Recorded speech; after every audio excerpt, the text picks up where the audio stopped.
Bonjour, mon nom est Régent Bourgault. Aujourd'hui, je vais vous présenter les 50 prochaines années, les grandes tendances technologiques. Normalement, cette présentation-là dure 75 minutes. Aujourd'hui, je vais la faire sur le thème de microconférence. 20-20.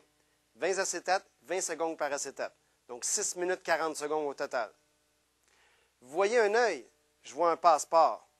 Un doigt, un portefeuille électronique. Une main, un remote control pour votre télévision.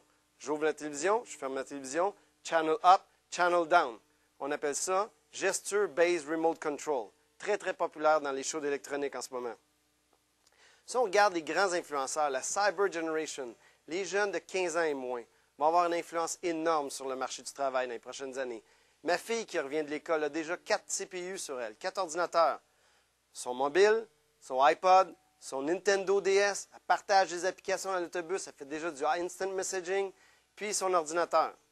Le monde virtuel a définitivement un impact. Les jeunes de 6 ans jouent maintenant à Barbie.com versus jouer à Barbie. Ils font sur Super Barbie Chat, ils font du instant messaging déjà à l'âge de 6 ans. Les garçons, au lieu de jouer à Lego, vont jouer à Lego Universe en 2010. L'influence du monde virtuel est déjà palpable. On regarde Barack Obama, le 4 novembre, il y a 2 ans. Qu'est-ce qu'il a fait? Il a acheté les droits dans 18 jeux d'Electronic Arts. Puis il a mis de la publicité dans ces jeux-là. Il targetait les gens de 18 à 34 ans. 2 jeunes qui jouent au basketball voient une publicité de Barack Obama, par exemple. OK? Vous voyez où est-ce qu'on va au niveau du monde virtuel. On parle de e-commerce aujourd'hui, mais on parle maintenant de V-commerce, virtual commerce. Vous êtes prêts à payer 5 $ pour une rose, une vraie rose. Inox sur hotornot.com sont prêts à payer 10 $ pour une fausse rose. Sur Facebook, les gens payent 1 $ pour un bol de soupe qui envoie juste une photo d'un bol de soupe qui envoie leurs amis. Une autre technologie, ça s'appelle la réalité augmentée. Un niveau d'information que je rajoute entre mon œil et un objet. Vous vous promenez sur la rue, vous voyez une maison à vendre. Vous ne savez rien de cette maison-là.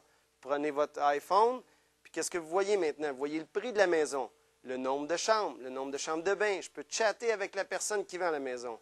En éducation, on voit l'apparition des smart boards, hyper multimédia. Les livres vont devenir électroniques multimédia. En anglais, par exemple, vous allez parler à votre livre. Au lieu de dire Kick the ball Sandy, vous allez dire Kick the ball Sandy, le livre va vous répondre, vous dire si c'est correct. Vous allez avoir des interfaces YouTube à l'intérieur, des petits clips vidéo. L'environnement de travail change. On parle de plus en plus de Unified Communication, de présence. On parle de messagerie instantanée. On ne parle plus d'email. Facebook a déjà 350 millions d'usagers. La 3e plus grande communauté sur la planète après l'Inde et la Chine.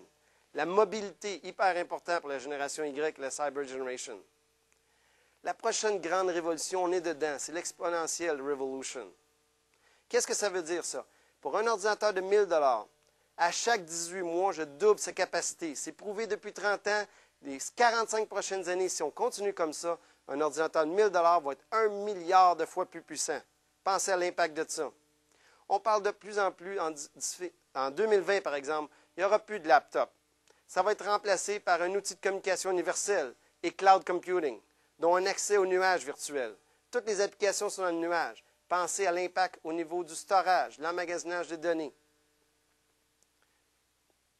Si on regarde dans le monde du retail, du commerce de détail, on parle de Geo-Based Location Services. Je pousse mon panier d'épicerie dans une rangée, par exemple des biscuits. Et tout d'un coup, sur le Smart Cart ou le panier intelligent, je vois une publicité apparaître d'Oreo. Les RFID tags vont maintenant coûter à peu près 3 cents d'ici 15 ans, sur chaque produit. Le tigre sur une boîte de Frosted Flakes va vous envoyer la main ou va vous envoyer un clin d'œil. C'est déjà possible. En 2008, sur Esquire Magazine, on avait un écran LCD sur la page frontispice du magazine. À l'intérieur, il y avait un YouTube sur le Ford Flex. Donc, une publicité à l'intérieur vidéo du magazine.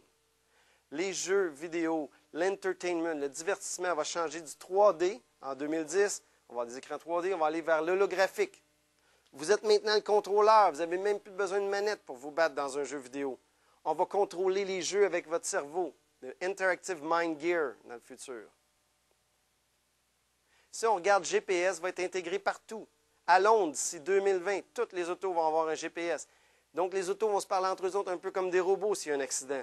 On met déjà des circuits GPS à l'intérieur des running shoes, par exemple pour des patients Alzheimer. On va avoir une puce GPS à l'intérieur de notre corps humain.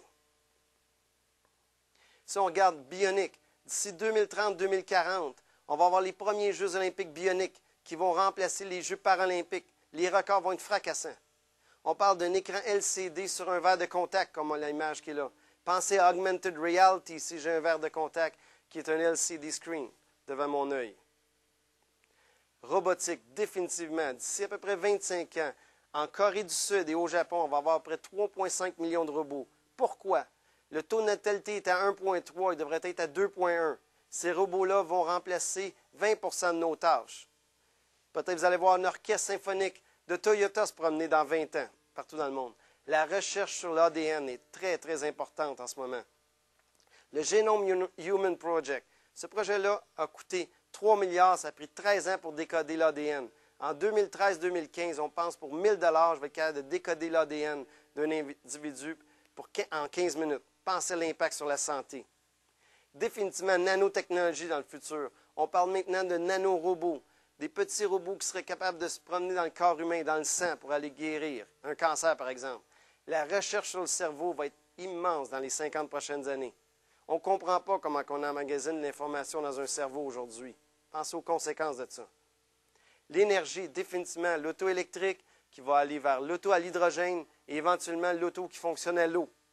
On est très concerné par l'eau. On va trouver des technologies de désalinisation des océans. Et le soleil va jouer un rôle important aussi au niveau de l'énergie. Finalement, au niveau de l'environnement, définitivement, on parle de plus en plus d'édifices verts. Quand je dis vert, on parle maintenant des arbres qui couvrent complètement un édifice.